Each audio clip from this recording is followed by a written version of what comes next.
Hello, and welcome to Magic in Mind. My name is Magin Rose Cunningham, and this evening we are doing a live session in the Hearthspace for those of you who are joining me live.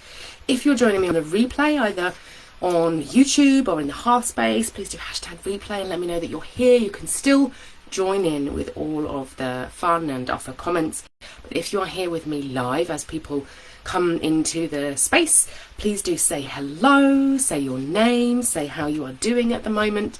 We are going to be looking at our new moon oracle. We have a new moon oracle, new moon in Raidho, the rune of the road, the rune of ritual, the rune of journeying, and it's a really powerful time for Raidho because we also have the sun in Raidho. And we have Odin's chariot in Raidho, so Odin's chariot's Mercury. So we've got a really lovely rhythm. I was really lucky to host a shamanic drumming journey yesterday for a beautiful ceremony, and it just something about this powerful time in Raidho makes our drumming even more special and wonderful. So I am celebrating that.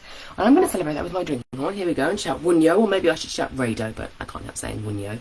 And drink to that, and drink to all of those of you who are joining me, so I can see people in chat. Hello, welcome, lovely to see all of you. And Suzanne saying my new moon rune for the lunar month, and I've chosen Raidho. Well, there you go, you're very in tune at this point. Lovely to see you all. And we are going to be doing personal readings for people sharing their runes as well. Not quite at that point yet, but if you are here with me live, then we are going to be doing that. I'd love to know if you've done a symbol rite over the last month. Actually, is there anything that you would like to celebrate? Is there anything that you would like to offer in terms of your gratitudes? At the moment, offering those lovely gratitudes out there into the world. I'm really offering my gratitudes. I've had 3 weeks off. I haven't had that long a period of time off from work for a long time now, and it was really, it's just been lovely. It's been really lovely. I have missed you all. It's the longest break I've had from Magic in Mind since we began back in 2020, I want to say. But so I'm very happy to be back, but I am giving gratitude for that time away to rest and replenish. That was wonderful. And any intentions as well, and that might be something that you think about and mull over through the course of this session this evening. We're going to do a little bit of a reflection piece on the month that's just gone, and then we're going to be looking at intention setting, and we'll do your runes around that. And I can see people sharing their runes in the chat. I am going to ask you to share them again a little bit later, just so that I can see all of them. But yes, I will ask probably to share again later so that I don't lose them all in the comments at this point. But I'm very glad you're all being very responsive this evening, which is fabulous. And we've got some wonderful gratitudes here. Grace started a new community for the podcast. And you're so grateful to the amazing conversations that happened yesterday evening. Maggie's giving gratitude for the lovely community that we have. Oh, yes, indeed. So, fabulous that those are all coming. And Suzanne chatting, Wunyo! Absolutely. If you see something and you want to celebrate, something that somebody else has shared in the space, you can do a smiley face and an emoji, and you can also shout Wunyo, which is the rune of joy. It looks like in modern English we would probably pronounce it as Wunjo, would be the way that we would look at it. I'm going to see if I can find it for you now. But the J, similar to, for those of you who have ever like the Jungfrau mountain with the J there, they were still using the Y, which is why we get the Yera rune, the rune of year, the word year. It looks like Jera, but it's Yera, and it means year. And I'm talking to you, and I'm not even looking at the runes that I'm going through, so the Wunyo rune might not pop out for us. It doesn't want to. The Wunyo rune is one of those funny runes because it it doesn't look like, here we go, there it is. It doesn't look like the modern English letter at all, so you just have to know it. It looks like a P really, doesn't it? Sort of pointy P, but it is actually the Wunyo rune there. So, lovely rune of joy and belonging.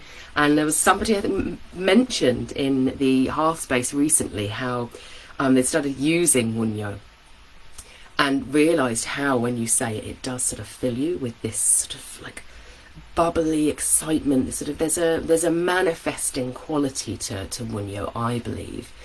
And it was one where when I was a baby runester and I was starting out and I was getting emails from people who I was, in correspondence with, and they would sign off with Wunyo, and I was a bit like, oh, I don't understand that, and it felt alien, it felt weird. And sometimes I forget that because it comes so naturally now. And so yeah, it can feel a little bit strange to sort of bring on a new word, particularly one that feels like it's in a new language, but it can be really fun to do that. So if you would like to celebrate somebody else in the space, you can always shout Wunyo as we do so. So thinking about the month that has passed, I was thinking about the way in which the Anglo-Saxon and the Norse and the Icelandic ancestors named the lunar months. They worked with the lunar calendar. And sometimes they were named after goddesses in particular, but often they were named after what was happening, sort of seasonally, what was happening for them. So we have a lot of month names that relate to harvest in particular. And I was thinking about this in a modern context because although I love the older names for the months, I always have to look them up and sort of remember them and feel into them. And I think part of that is because our cycle doesn't necessarily follow the same cycle. So I was thinking about, well, for me, I do a little bit of harvesting, don't get me wrong, I do a little bit of harvesting from my garden. I love being able to get the berries from the garden, and I get vegetables from people and tomatoes and things like that. So there is some gardening, harvesting I should say, but it's not the sort of dominant feature, I would say, of my month at this time. And I was thinking, well, for me, what has been the dominant feature of the lunar month that's passed? And I'm going to say that for me it was nourishing. That's what I wanted to be doing. I wanted to be nourishing myself, restoring myself, which still brings in that harvest energy. But if you think about the land at this point and that abundance and richness of the land, and the way here in the northern hemisphere we're turning from the summer into the autumn, yes, there is a harvest, but so what do we do with that harvest? Obviously, we do sacrifice some of it to the divine. Still, many of us do that. We make offerings, we replant some of it, some of those seeds go back into the land, and that's part of the sacrifice, isn't it? Sacrificing the short term for the long term, and then we eat the rest, don't we? So I was sort of thinking, well, that's still in keeping. So I'd like to ask you, if you think about nourishing, the theme of nourishing, how have you nourished yourself over the lunar month that has passed? If you think about that in terms of your reflections, just a reminder to people as you're coming in, don't share your runes now, because it will be difficult for me to scroll through all of the comments to find them. I'm going to ask you when I share the runes, because I can see that people are really excited, which is wonderful, sharing your runes. But please do wait, because otherwise I might miss you out when we get to that. But let me know, what have you been doing? What have you been doing to nourish yourself? So I've been being really mindful about the food that I've been eating, and there was one, I say, a terrible affliction of one of the holidays that I went on, not having a lot of food that I love, but not a lot of food that's actually good for me, that I actually need for my body. And sort of giddy week, I've just gone, well, I'll just eat the food that I love, because there's nothing else there, in particular chocolate cake, let's not lie. And then feeling absolutely atrocious the week afterwards, and then really through this last week replenishing with food that was really, really good for my body, and feeling how much better I felt because of it. And lots of being out in nature. I love sleeping outdoors. It's been magnificent. I didn't care that it was pouring with rain on 2 of the nights. I was there in my tent listening to the rain after I'd brought all of the stuff from the edges where the join in the tent goes, and you can get some wetness sort of seeping in. I was like, once I'd done that, I'm really enjoying that. So tell me, what have you been doing to nourish yourself, to actually enjoy that harvest, we might say? And I know that there are some people here who are in the southern hemisphere, but Grace is setting a fabulous example there of offering nourishment and thinking about that in terms of learning. So learning is nourishment. And this is important, isn't it? Because we can have things that are really important to us. We can have values that are really important to us. So if you love learning, learning nourishes your soul, isn't it? You value learning, it nourishes your soul. Sarah's saying hiking with friends in places so beautiful, it brought me to tears. So you've got community, and you've got just beauty and gorgeousness of being in nature. So it's these things. And I think that this is important, recognising that we still need to have those things, that when we bring our conscious awareness to the things that nourish us, we can say, okay, so how can I bring more of that through in the month to follow, so that I am continuing that cycle of nourishment, recognising that the lunar cycles are little mini cycles in themselves, and that perhaps as we move into the new moon, and then we move towards the full moon in those first 2 weeks, there is a nourishing so that we can reap. You might think about that as well if you're a cycling woman. You can think about that in terms of what do I need to do in order to nourish my body, and then be bountiful and fruitful, and then release at the end. So there are other cycles. We've got the cycle of the year, which we work with obviously through the Yera, through the year, and then we've got the lunar cycles, we've got the mini cycles, we've got the cycle of the day as well, of course. So how am I able to nourish myself through the course of the day? And Esther is also celebrating family there, community, being outside, healing, learning, crafting, resting, being in the present moment. Oh, I love it. Just all of these things. Wunyo to you, Esther. I'm going to wunyo to you all. Wunyo. Keep them coming. Keep them coming. Thinking about that nourishing. There's a reason I wanted to ask you about this, and it wasn't just because thinking about how the ancestors might have looked at the months and said, actually, what would we name this month by in terms of the activities that are important for us as a community, that we therefore name this month to remind ourselves that this is when we do this or experience this or work with this deity, is important. But one of the reasons that I also asked about this is because I was looking at the month to come. We have, I want to say, 4 planets in retrograde or on retreat at the present time, and they can bring challenges. So for me, I'm going to look at the coming lunar cycle as being a cycle of courage. That's what I'm thinking for me, and for looking at the planetary movements, which we're going to do a little bit of, it's going to be looking at, okay, courage. Possibly, with that really strong Raidho energy, there is a sense of momentum, there's a sense of a journey that needs to be taken. So if we are nourished and we have what we need, that we then take with us on the journey will be more successful. And possibly we might be taken on soul journeys that might be challenging. I'm not going to lie. All of the runes are teachers and healers, and they offer profound healing and profound wisdom. For me, when I think about the energies being on retreat, obviously the planet is still in the sky. Now the planet is still there. We've got a planetary energy. So for me, when I think about retreats, I think about it's almost like the charioteer of that energy. So for us, I'll be looking at Odin, the mercurial energy, and then Odin is the charioteer. He has been on retreats, just come back. Yay! Has he just come back, or is he just coming back? Remind me. I think he's just coming back. Probably in a little bit of a transition at the moment. He's looking around. He's going, yeah, I think we're okay. We're getting myself back sorted. Often when the planets move, they transition back into direct motion. That can feel a little bit disruptive to us too. So we're probably feeling a little bit of that influence still. But it's a little bit like the divine consciousness, the guiding force behind that energy is absent. He's back, Sister Suzanne. Thank you. We were discussing this, weren't we, last week? When is he coming back? And it's almost like they say the ball's in your court now.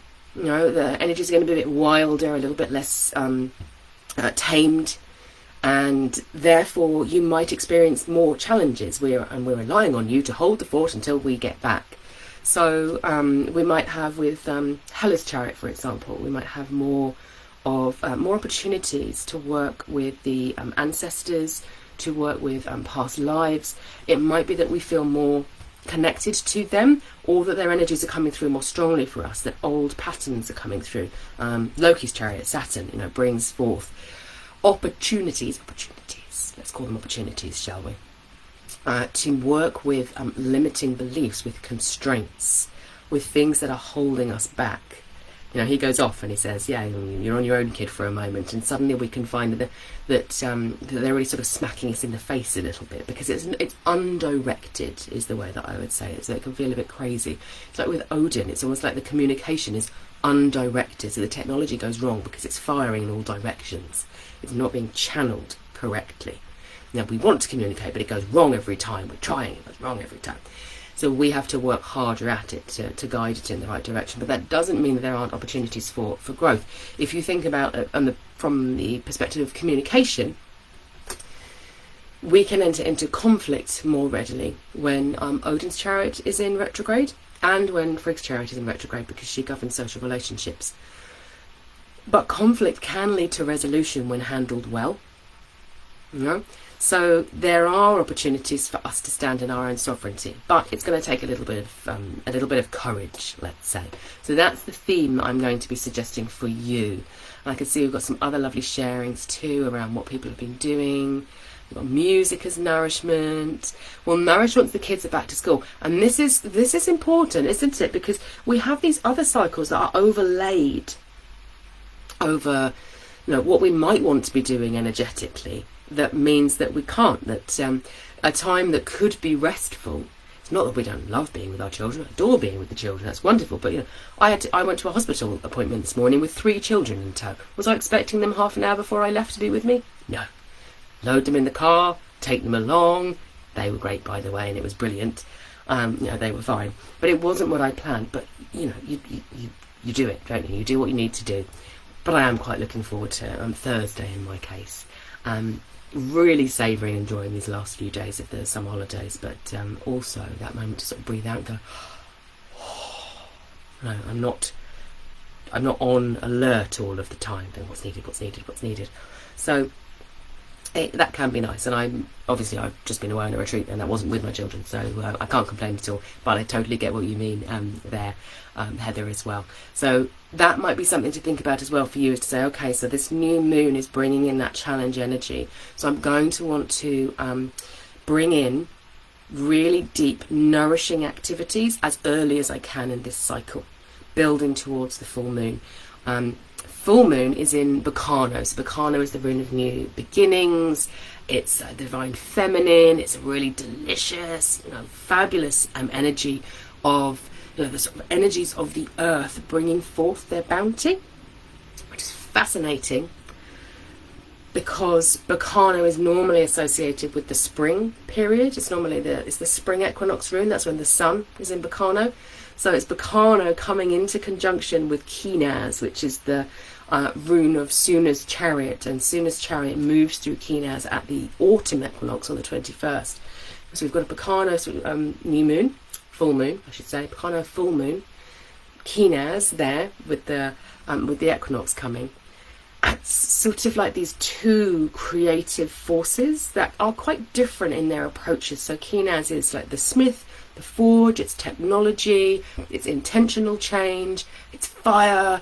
And then we've got Berkano, which is the growth of nature, sort of wild and untamable. And what's the word I'm looking for? There's the abundance there, but we can't control it in quite the same way. And Kinaz we can't control entirely, but we can become masters in the energy of Kinaz. Berkano, even the thought of becoming a master of Berkano energy feels a little bit tricky, I'm not going to lie.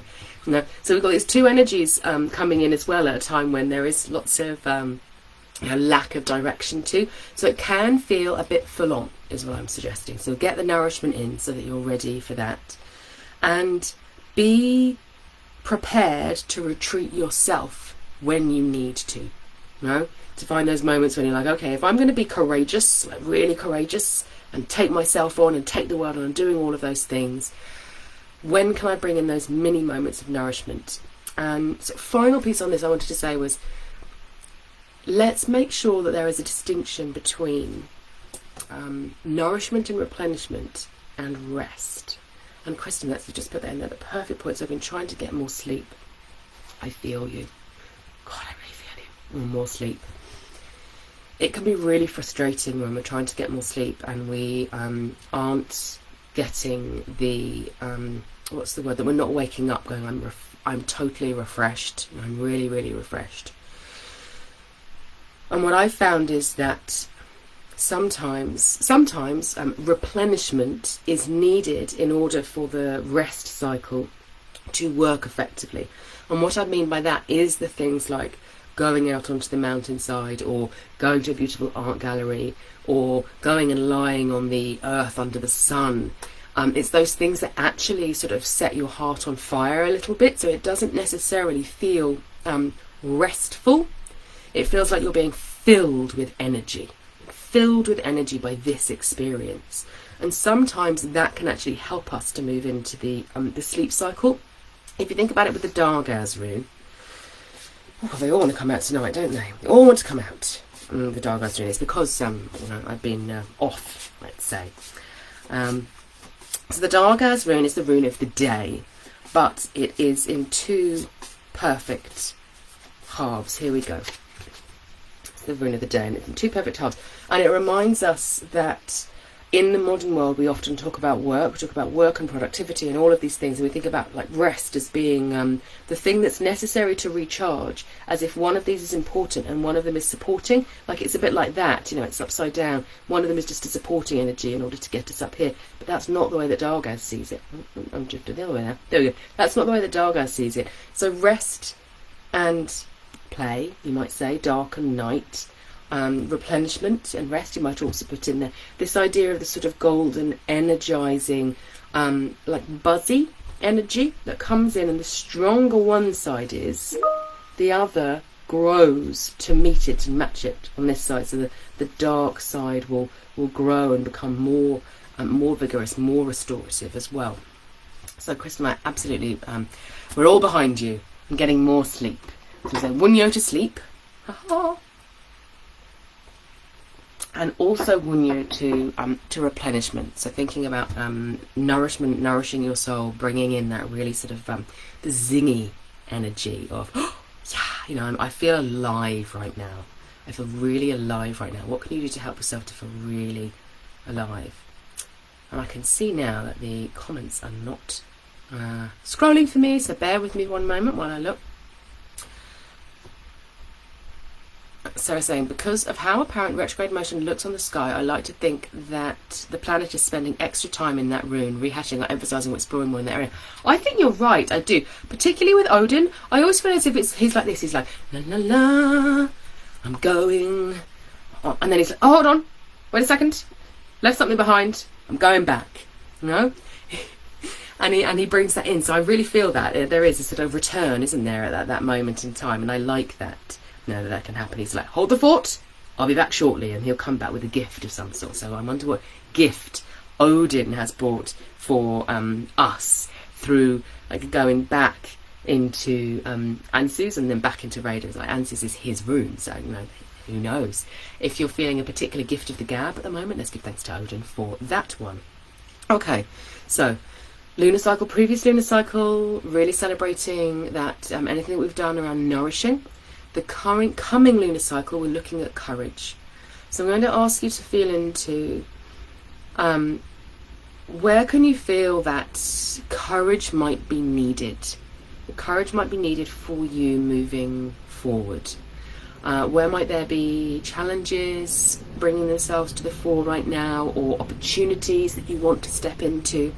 And it might not be that you know them yet, but they might come through the course of the month. So be looking out for them as well, looking out for those opportunities. When is the universe asking me to be courageous? Is a question that I would recommend if you're journaling, if you're doing a new moon journaling, if you have your copy of Sinner's Star Wheel, then there we go, just do that there. Then you've got your new moon page where you can journal on that. So you might do some reflection on nourishment, and then some feeling into where will I need my courage? And really feeling into that then around what can I do if I feel a challenge coming up for me. It might be something that for me, there's some things that I can feel some heavy energy around. I'm like, I know I've got to do this, but it's feeling heavy, it's feeling difficult in a way that I don't really want. No? So I've been thinking about, okay, well, what would be the counterbalance to that? So for me, there's a how can I make this sort of light or fun or sparkling in some way? How can I do this in a way that it brings the complementary, like almost like the opposite energy to the one that I'm feeling? Now those are my particular challenges. So for you, it might be, well, how can I get some accountability around this? How can I talk to somebody else about it, and set a date when I know that it will be done by? Or how can I get some support on this? Where might I need to, if it's something that feels like it's like inside, who can I talk to about it to bring it out? So it might not be, I want like sparkly, effervescent, making this easier, more fun, more joyful, because that might not be appropriate for the challenges that are there for you. But what is it that you would need in order to offer a balancing force to whatever the challenge is that you are feeling, and the energy that challenge brings you into, that can counterbalance that, and that can therefore make the courage easier to find. So I've identified 2 things in my journaling so far where I'm like, I know that these things need to be done. I know I'm putting them off. These are my pieces of courage right now. I need to step into it. And what is it that I need to counterbalance the energetic force that is making this feel difficult or challenging or heavy? So that's something, a little offering for you to take away. So before we finish, the only other thing that I wanted to say is thinking about, I mentioned Raidho as being a power rune through the course of this coming lunar cycle. So we have a new moon in Raidho. We've got Neptune's chariot in Raidho. Odin starts out in Raidho. He's going to move through from Raidho into Kinaz and then Gibo, so the creativity, rune of creativity. Remembering that Odin's chariot, Mercury, Frigg's chariot, Venus, and the Sun's chariot all stay quite close to each other all the time. So they sort of lead us through the cycle. And they are at the moment ending their period of time in the first 8, the first family of runes, which are these very primal energies, these sort of formative energies. And they're going to be moving into the second 8, and Frigg is going to start that process towards the end of the month. She's going to move into Hagalaz. So we can see that cycle of the year and think about the spring, the autumn equinox for here in the northern hemisphere with the Kinaz rune. And then Hagalaz starts to bring in the energy of Samhain. And Frigg is quite far ahead at the moment because she's not on retreat this year. She's speeding through. So she's leading the way. The sun, I want to say, is then following. I think that's right. But Odin will overtake the sun, I think, this month. I'm just looking down to make sure that it's correct. Look, they're pretty much matching at the moment, actually. They're very close, Mercury and the sun at the moment. They're very, very close. So they're making that journey. So those 3 runes are really powerful. Obviously, if you're an Awaken, you're working with me on them through the half months. But if you're not, you can still work with them as well. So they're really useful. Berkano is very present with the full moon in Berkano. And like I said, it's a really interesting time to work with the energy of creativity. And to think about and work with Kinaz and Berkano as being 2 different forms of creative energy. So if you've already pulled your rune and you know what that rune is, you can pick up on these things in terms of the power runes. Go, okay, so what am I on to play with like that? And the other one that I wanted to mention is Tyr's chariot. So that's Mars. Tyr's chariot is finishing his journey through the full Elder Futhark. And he's starting a new cycle, so he's moving into Feyu. So he is moving out of this sort of maturity. One phase of maturation, he's moved through, Athala into Dargaz. He's in that sort of spirit of the hero. He's going to move into Feyu, and almost like into the realm of starting his journey again. Looking at what's important to me. Would I still make the same decisions? Would I make the same choices right now? So he might bring in a little bit of testing in a way of, if you have to make a choice, which one will it be? And what I would suggest with him is, if you find yourself that you're like, oh, you know, I'm finding it really difficult to make a decision right now, it might be that you need to feel into your core values again, because he really pulls us into integrity. He says, what does your integrity tell you right now? And sometimes you're just like, yeah, absolutely, I know what needs to happen there. Sometimes we've evolved, you know, and we've shifted, and we've become more nuanced or more discerning in some way. Or we might have had a really challenging and difficult experience, and it might be that we're feeling very vulnerable right now, and the courageous decisions that we might have made in the past feel harder. So he offers us a time to reassess. Let's go back to basics, you know, real basics around your relationship with life force energy, with money and wealth, the currency, let's say, like the current of energy, the shared current of energy that's around us is what he's looking at there. So you might look at like little responses that come up. You know, those niggles that sometimes come up and you go, oh, what's that? You know, that person walks down the street, and instead of you going, oh, they look really brilliant, and like you're appreciating them, you're going, oh, I wish I had that. Oh. And they're like, oh, what's that? What's going on there? And it can be just about saying this is a time to move inwards and reflect. So if you're feeling that, I would suggest calling on Tia, really working with him around that energy of truth. What's my truth right now? Where am I being led right now? Bearing in mind that he's not on retreat, and he's feeling quite present and strong at the moment, so he's available there. And the other thing to mention is that Saga is very present at the moment. We're in her hall at the moment, but we'll be moving into Forsetti's hall. So we're moving out of the learning, the energy of learning, you know, absolutely present and strong. I know it's been mentioned a few times. Into mediation. You know? So I mentioned discernment with Tia, and Forsetti brings that sense of, it's like social judgment, social awareness, you know, that comes through with Forsetti. Is being able to step back from yourself sometimes, almost as if you're standing behind yourself, and to sort of say, okay, what's happening here? What's my role in this dynamic? What's the dynamic between these people? And to say, okay, Tia is my integrity right now. What is it that's behind what they are doing? You know, what's their integrity? So it's quite a powerful time with Forsetti and Tia for just working on our understanding of what's happening, of the social dynamics, and why we're making the decisions that we are, and what our values are right now, and what's driving us forward. So a really useful period of time, particularly with all of those challenge energies going on, when there might well be some just a lot, you know, a lot happening. Is to sort of say, right, I'm going to retreat for a little moment into the temple of Tia, or under the wing of Forsetti, and ask for their more cool-minded guidance at this point. Okay, so that's just a little bit of a sense of what's happening moving forward through the coming lunar cycle. If you want to know more, the Lunar Star Wheel online has gone out, but it's all available on the hub page. So Lunar Star Wheel online is where I do the wild voice journeying meditations. You get all of your planetary movements for the head. You get lots of resources about runic astrology that we can't go into in as much depth here. And you've also got the Lunar Star Wheel journal if you want to work through. It does 3 months. It covers 3 months there. So we've done a little bit there. So now is the time to, for those of you who are here with me live, we're going to look at your runes together.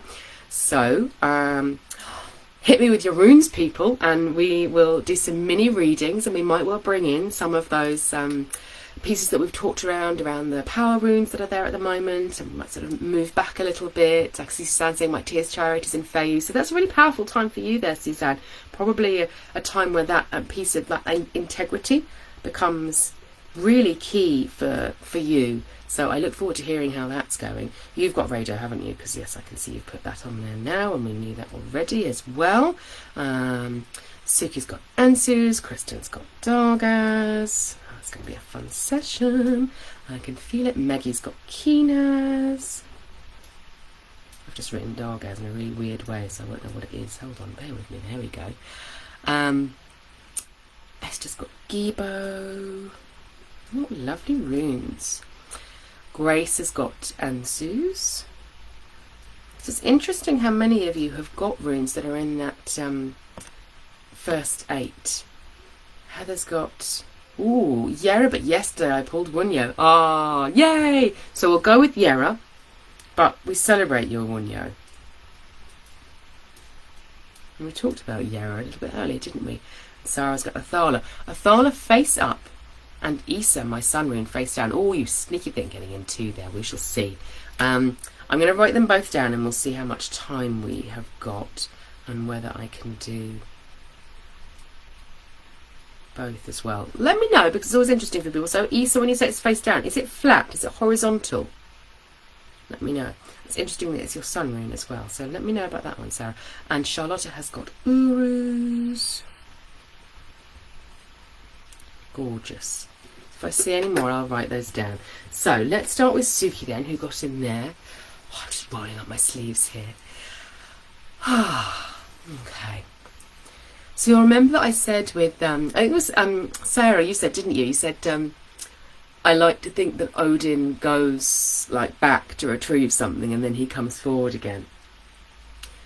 And I think you've been travelling, haven't you, Suki? I'm sure you've been travelling. I'm not sure when you got back or if you are back yet. But it seems to me as if there is almost a journey involved here, but it's a reflection journey. It's saying there's something that needs to come through the voice. And this could be writing, it doesn't have to be spoken necessarily, it could be spoken. That it's almost like a self-healing that needs to happen. So you could do that through journaling or writing, you could do it through talking. You could also chant the Ansu's rune to help that to come through. It feels as if, I think similar to if you imagine Odin going on, he's moving forward and then he sort of feels like, oh, there's something tugging on me. Like that. He's like, it's tugging on my shoulder there.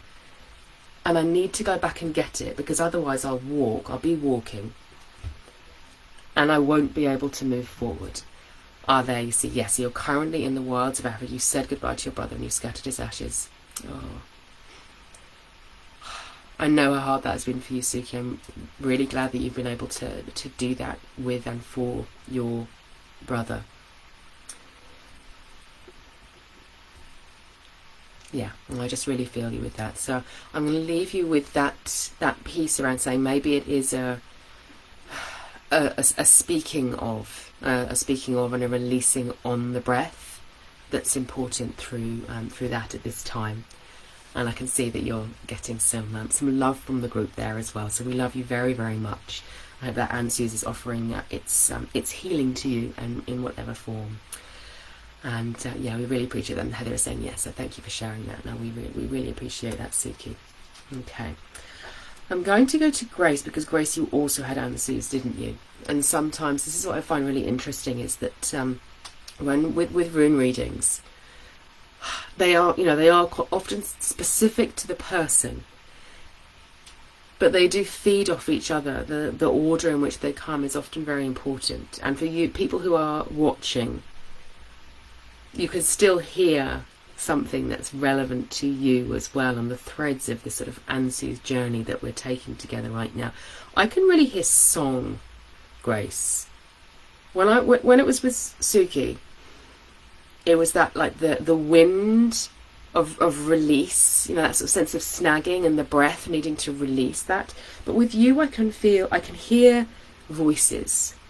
When I'm in circle and drumming, my drum sings to me. There is a time, I realised this very early on working with her, as many years ago now, that when we're like fully in sync and when the journey is happening and spirit is present, I can hear song as she sings, and often I'll sing along with those. And that's what I'm hearing. There's a collective voice here. And I don't know whether that means go and sing with other people, but there is a sense of follow the song coming through.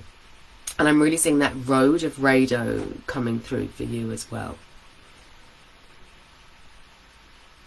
And again, with Suki, it felt like a prayer of remembrance, a prayer of remembrance. And for you, it feels like a song of invocation, of bringing in more. And you're saying that you really need to drum more. Well, maybe that was part of the message for you then, whereas it was just me sharing that technique that I use. It is, I find it really interesting to do that, and it's just my personal experience. I can't say that like everyone I've ever met has said that they've had a similar, but a lot of people have said when they really get into the zone with their drum, they can hear other sounds, happening as well. So that might be that. And I think that you know what it is that you are invoking at this present time. It might simply a case of saying that drum and voice and sound and song can be part of that invocation. So I'm going to leave that one with you now. We're going to move on to Suzanne with her Raidho rune. Apologies that I didn't show the Ansus rune to people. And bear with me because I can see that Sarah has put a clarifier. Now, I mean, when I drew them, Isa fell out and landed face down, so I had to turn it over to see it. While I drew a thala in my hand face up. Oh, I see. Okay, apologies there. So Isa fell down. And they came out together, as I'm assuming what might have been the case there for you. So they were like a sandwich. And a thala and Isa sandwich with Isa face down and a thala face up. Interesting. Okay, so we've had our Ansus rune. Raidho is next in the Futhark after the Ansus rune, and we've talked a little bit about Raidho. I'm just feeling into that for Suzanne. I don't know why, because it has literally nothing to do with Raidho whatsoever that I can think of. I'm going to follow the thread and see where it takes me. So the word visibility came up really strongly when Raidho spoke. I wonder whether, if you think about it, it might be about being visible on your journey. Almost like, what's the word I want to use? I'm just seeing you on a road, moving along the road, and you're there, and other people seeing you on that road, and then like packing up their things and going, I'm going to go on a journey too because of that, or deciding to walk with you for a period of time, and that is part of your power. It's the only way that I can see it. As I'm saying, it's part of your power that you invite people to walk with you, or you give them permission to walk that road. And it's a recognition that in order to do that, you need to be visible. And I think it's partially saying, recognize that you already do that. So it's not be more visible. It's not that. It's a recognizing that as part of your power. Is I think what's coming through with the Raidho rune. So that was really interesting, because visibility is not something that I would necessarily see with Raidho.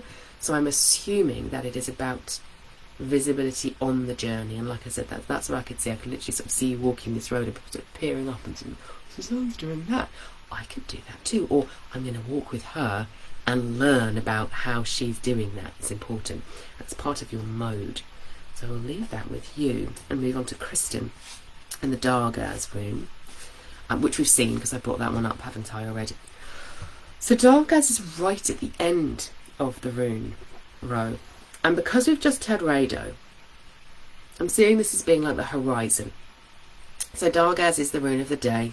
It's often seen as a gateway. I often work with it with people where we're looking at leaving behind limiting beliefs or energies that they don't want to bring into a space. So if you've got your own personal space, for example, and you want to use it for a particular purpose, but you find that your mind gets a bit cluttered, or that you're struggling outside of that space, and things are going on and are difficult, you can create a Dargaz rune in the doorway, and then you walk through the Dargaz rune. And as you do that, you imagine that the Dargaz rune is like a filter of golden light that will not let any of the crap come in with you.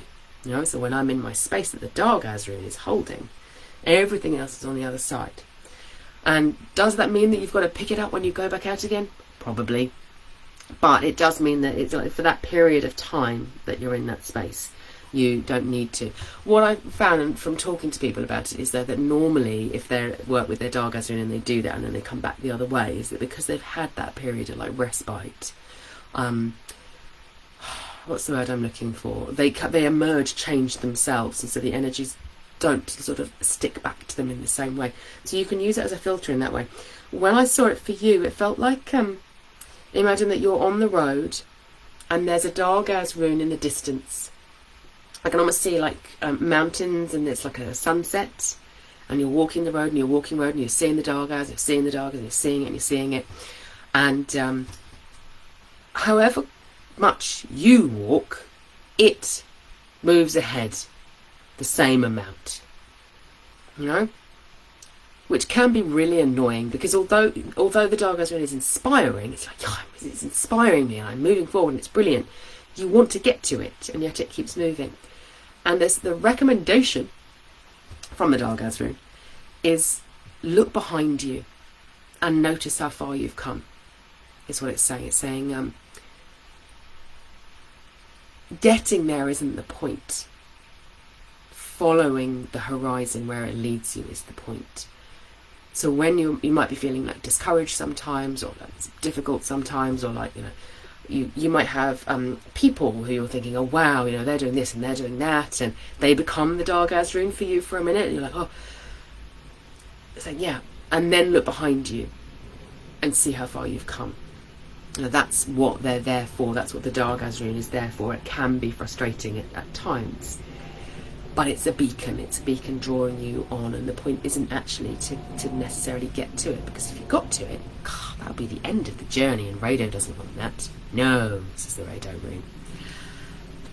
Okay, so that's the Darga's rune there.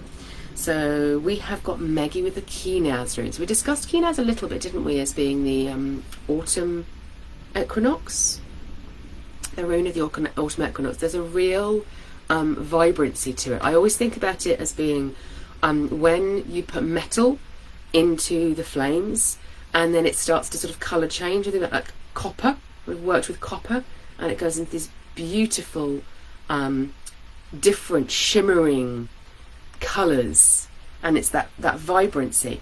And something there about when the metal cools, no matter how beautiful it is and how spectacular the creation is that the smith has made, no one else will ever touch the beauty that the smith experienced during the crafting process. Almost as if that act of creation offers like transcendence, offers like personal transcendence in that moment, and then you have to let it go, let it out into the world. And it's almost that sense of well, it's two things. I think it's one, recognizing that there is a real that fluidity. It's almost like saying you are the metal that's in the flame, you know, moving and swirling and being the colours and that fabulous moment. And that can never be taken away. Never be taken away. But there's also the moment that the smith needs to know, which is the artistry of the smith. It's the discipline of the smith, is saying, no matter how much I am enjoying this creative process, now is the moment to take it out of the fire and let it cool and send it forth. I'm going to leave that with you. I'm glad that you've said it resonates with that first piece that we were talking about. So I'll leave that piece there, that little piece around that deeply intimate process of creativity that the smith experiences, and then that part of the brain that goes, and I am a master of my craft, and I know that, you know, that much as I'm enjoying it, you know, it needs to go. Message received. You say, good. I'm glad it's been received. I love how all of these have emerged so beautifully. Futhak in the order of the. Other than a couple, they've done beautifully in terms of bringing themselves out in the order of the Elder Futhak. Well done, people. Well done. So we've got Esther now with the Gibo rune. So we've got Raidho, Kinaz, and then Gibo, which are all in the exact order of the Futhak, and yeah, they are next to each other. So here we go. It's our Gibo rune of exchange and gifting with Esther. I'm really feeling the gifting part here, Esther, with the Gibo rune. It's funny, my voice has gone really funny. I want to get some water. Bear with me one moment. I thought I brought a cup of hot water in here. I only have cold water. As always happens, you do 3 weeks off and your body relaxes more and more and more and more, and then on the day that you come back to work, you get sick.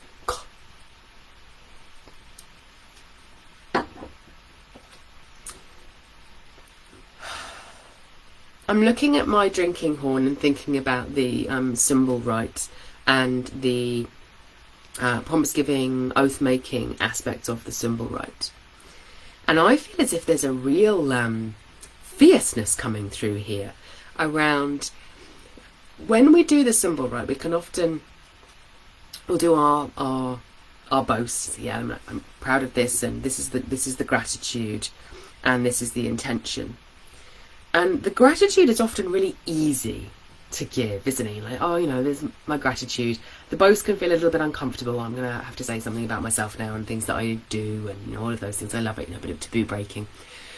And then the intention, we can get a bit worried about it, and we take them really seriously. And there's something for me here with the Gibo rune that's saying, when you speak your gratitude, is that right? It's not necessarily when you speak it, because when you speak it, there is that like real, thank you. I love it, even if it's like an acorn that's fallen from a tree. You're like, it's the best acorn in the world. You know, you offer it in that way. So it's less in the symbol, right, but more in the everyday. You are so totally, utterly deserving of every single gift that comes your way, and it is okay to sometimes go, I am worth more than that. You know?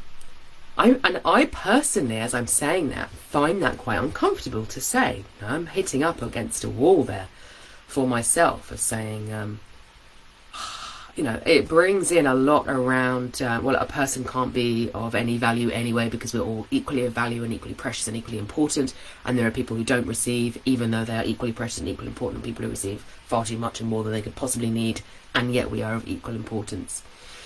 And yet, I can really feel the presence and power of Freya, and I can really feel the presence and power of Gayfion.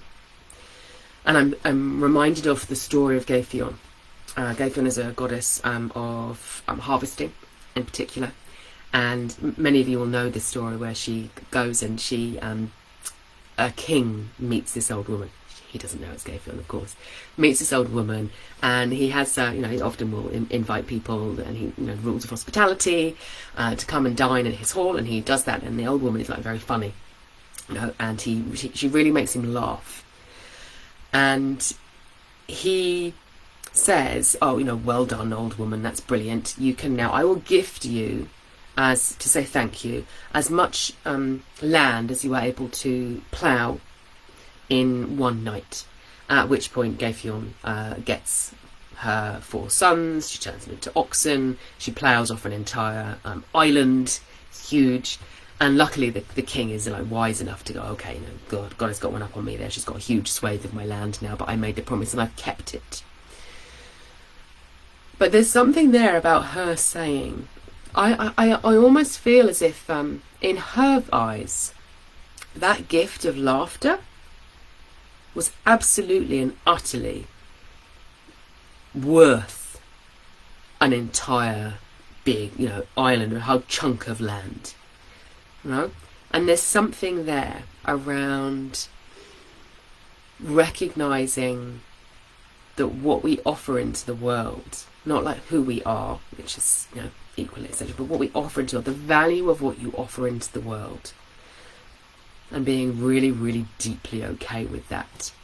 So I'm going to leave you with Gayfion on that front there, Esther, and I can feel that there's something in there for me as well there. Any time you feel something and you go, oh, my jaw is tightened just ever so slightly there, that's something worth delving into, isn't it? You know, oh, what's happening there? It's making me uncomfortable there around reciprocity, balance, exchange, harmony, all of those things that the Gibo rune represents so beautifully.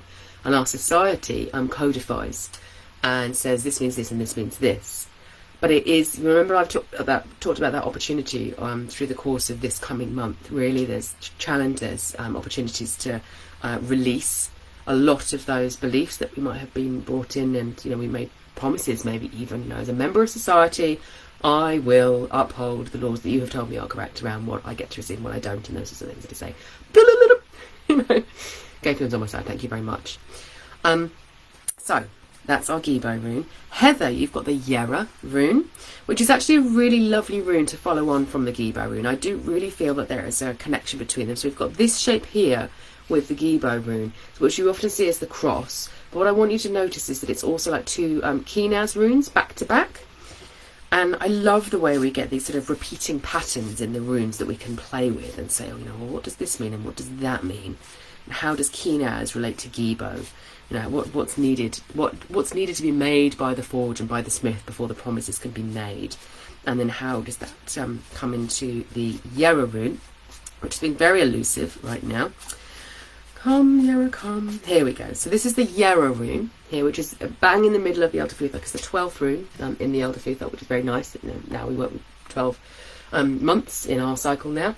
And we've got these two arms of summer and winter, Sumar and Vetra, circling each other with the Yera rune. Now I'm reminded of harvest. So we talked about harvest. So it is the rune of harvest. It's the rune of success.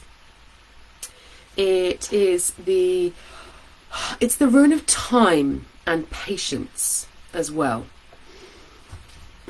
And again, we were talking about going back and doing a little bit of retrospective. So for you, there's an invitation from the Yera rune to look back and say, okay, look at September 2023. If you've got old diaries, go and look at them. If you've got your calendar, go and look at that. And almost like revisit who you were then.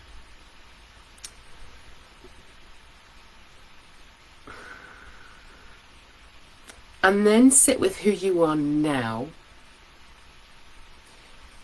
And I can see that you're saying that patience is coming up a lot. And it's almost this sense of, if you envisage Heather in September 2025, what is it that you want from that? And how I can almost like taste it on my tongue. I'm like, I want it now. And it's saying, go back to 2023, feel into 2024.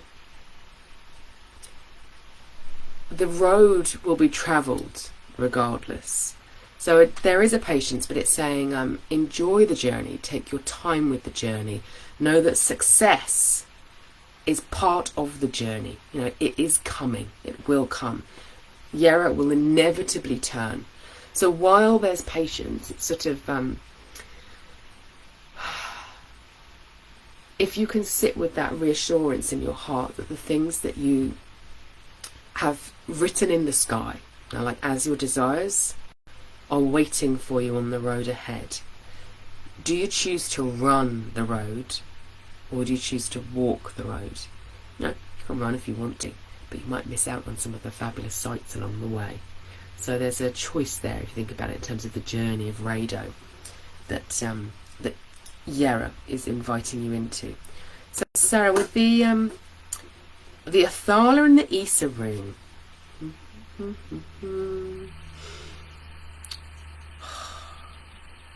do one for fun. I don't normally do this just because obviously there's lots of people here. But feeling them together and feeling the sandwich. I'm going to do it because it's useful for people, because sometimes two runes do come out together, don't they? And we're like, what do I do with it? How do I deal with them? And I do like to think about them together. So I'm going to hope that I got this right again for Sarah and I've remembered it correctly. So we've got the Isa rune, which is Sarah's sun rune, it's face down. We've got the Athala rune sitting on top of it, face up. And to me, when I think about the face down, it often means like the hidden aspect of something that's in the subconscious mind, maybe that I don't know about, whereas the Athala rune would represent sitting on the top, what's more obvious to me at this time. But what I'm thinking for you, Sarah, is there is something here in terms of relationship between an identity, your identity as an individual, and your identity as a member of a collective. And it's about their relationship, the relationship between the two. And just feeling into,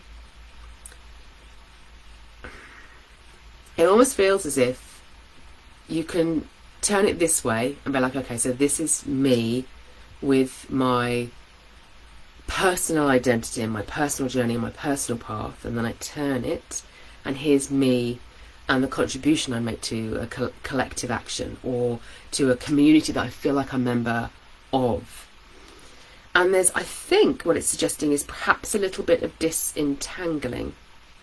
I don't feel as if my conscious mind wants to say that this would be around clashes between not even societal expectations necessarily, but like communities that you have chosen and their expectations of who you are and what you should be and how you should behave, etc., and your own desires. But I feel as if that's the case, it's quite deep, because you've already done a lot of that work, is what's coming through for me there. So it's more subtle than that. I think it is about recognizing that in any individual moment, a conscious choice sometimes needs to be made. And that ability to flip is what's important here. That ability to be like, okay, right now, I'm totally in the zone with this other person and fulfilling that part. And then I'm able to flip into myself.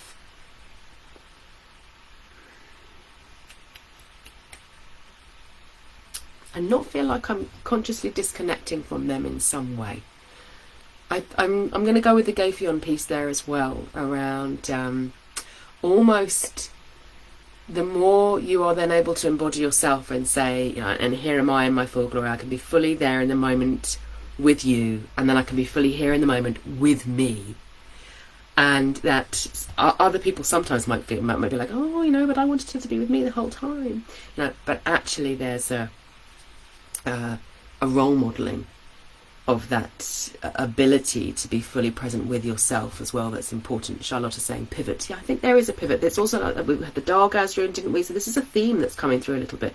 And I wonder whether that's about courage as well, about that sort of courage to say, I can let people see me being me just as much as I can let them see me being me with them. So yeah, I will leave you that one. I'm glad, thank you. So Sarah, you're saying that's perfect, brilliant. Okay, so I hope that's also demonstrated to people in terms of the runes, that as you work with your runes and they start to speak to each other and they start to speak to you, that we can say to our runes, when I do a reading, I'm going to expect that if you come upside down, then you represent the hidden version of the matter, and you represent the more like tangible, which is the way that I speak to my runes. That's how they speak to me. But you also need sometimes to be able to say, okay, when they come in a sandwich, how do the two energies of those runes change each other? So they can be very nuanced in the way that they talk to us. But it's also one of the reasons why I do one rune normally, because it can take a little bit longer to really sort of feel into that relationship. So, Charlotta, we're going to move to your Uruz rune, and I love that we've come back. We're sort of grounding back into ourselves at the end of the Uruz rune. So the Uruz rune is the second rune in the Elder Futho. So you remember that we had Feyu with Tia's chariot in Feyu. He's sort of starting that journey again. So after Feyu comes Uruz.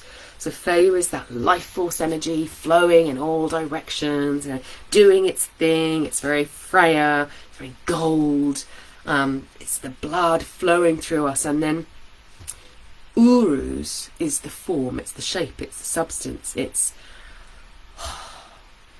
why do your eyes become eyes and not jellyfish? Why do your bones become bones and not a cliff face? Now, why do my hands stay this shape? Now, all of those things. Uruz isn't a complex rune, and I say that with absolute love for Uruz. It was the first rune that I ever worked with. It's an incredibly powerful rune. It is, textured and rich and wonderful, but it's not complex in the sense of when I say it doesn't hold coding in it. So Athala, excuse me, holds the coding.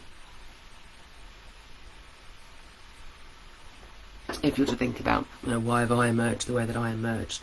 But it would be nothing without the Uru's rune, because the Uru's rune is the form.